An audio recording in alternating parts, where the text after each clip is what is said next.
Hi, welcome to Math of Chemistry. My name is Dr. English. Today we're going to be talking about percent composition and hydrates.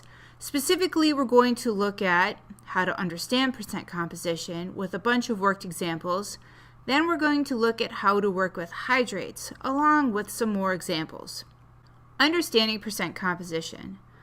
The mass of each element in a compound compared to the entire mass of the compound and multiplied by 100% is called the percent composition of the compound. Basically, it highlights the percent of mass made up of each element in the compound. A formula for percent composition is found on reference table T of your New York State reference tables. Percent composition can also be referred to as the mass percent. So if you look at table T, or if you don't have the New York State reference tables in front of you, you'll see down here that this is our formula that is given to our students for percent composition by mass. We highlight that it is the mass of the part over the whole times 100, and that's what we're going to be using during this session today. Let's look at an example of how to calculate percent composition. Find the percent composition of a compound that contains 2.3 grams of sodium, 1.6 grams of oxygen, and 0.1 grams of hydrogen in a 4-gram sample of the compound. So here we have our givens, our mass of sodium, oxygen, hydrogen, and aren't they nice? They gave us a total mass of 4 grams. So this would be the whole, while the other parts that were identified for us would be the part. So let's look at how to calculate the percentage of sodium. We have our part, which is 2.30 grams that was given to us, over the whole of 4 grams times 100 gives us 57.5%. For percentage of oxygen, they give us 1.60 grams over our total mass of 4 grams. Divide that out, multiply by 100, and that is 40% of our sample. And finally, hydrogen. We are given 0.1 grams of hydrogen over our total sample of 4 grams. Divide that, multiply by 100, and again, we get 2.5%. Now, in the end, all of these percentages should add up to around 100%. It might not be exact based on rounding and how your numbers came together, but if you're wildly off and you're not close to 100%, something is wrong. Go back, check your work, try it again. Let's do another example.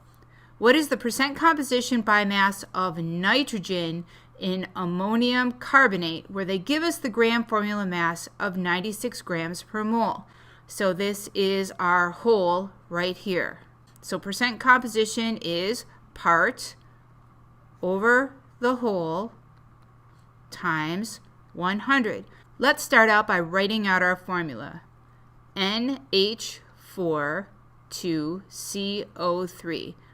We are only focused on the mass of nitrogen, and we see a single nitrogen here that makes up the NH4. And you might say to yourself, Dr. English, that's just 14 grams. That's just one nitrogen. And I say, no, it is more than one nitrogen, because if you see this 2 right here, that's distributed. So the part here that composes this compound is actually going to be 28 grams. So when we take our numbers and we insert them into the formula, it's going to be 28 grams over 96 grams per mole, which is given to us, times 100, and 28 divided by 96 is 29.2%. And that's only focusing on nitrogen. Could we have focused on the hydrogen, the carbon, the oxygen? Sure, but the question only asked for the nitrogen. Let's look at another example. Which compound has the greatest percent composition by mass of sulfur? All right, so what I would suggest doing for this one is looking at the formulas that are given to us. If we look at them, we notice that in each of these compounds, it is a 1-to-1 ratio between the element that is combined with the sulfur as we go through. The next thing I would do is sort of tease out what is the mass of each element that's combining with this single sulfur. So the atomic mass of barium is 137, while sulfur is 32. For calcium, that is 40. Well, again, we'll just put sulfur is 32. Magnesium is 24. And sulfur is 32. And strontium is 88. Well, again, sulfur is 32. Now, some of you could look at this and say to yourself, well, Dr. English, you could look at any of these and say, let's just find the element that has the lowest mass compared to sulfur, and that's going to have the greatest composition. And you could do that, but if we were going to do the work to show behind it, if the problem said, show your work, what would that look like? Well, let's go back to BAS.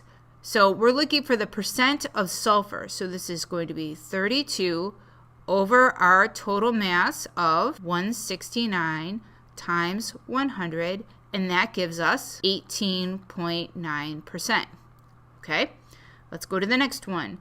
32 is still going to be our part because we're looking at the percentage of sulfur over the total in this case, which is going to be 72 times 100, and our answer is 44.4%. All right, moving on to the next one, magnesium and sulfur. So 32 is going to be on top because, again, percent by mass of sulfur. 32 plus 24 is going to be 56 times 100. That percentage will be 57.1%.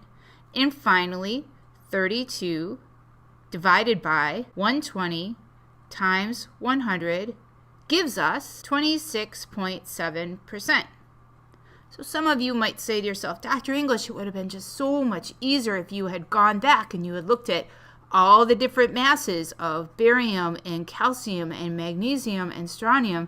And obviously it's going to be C because that's got the lowest total gram formula mass at the bottom.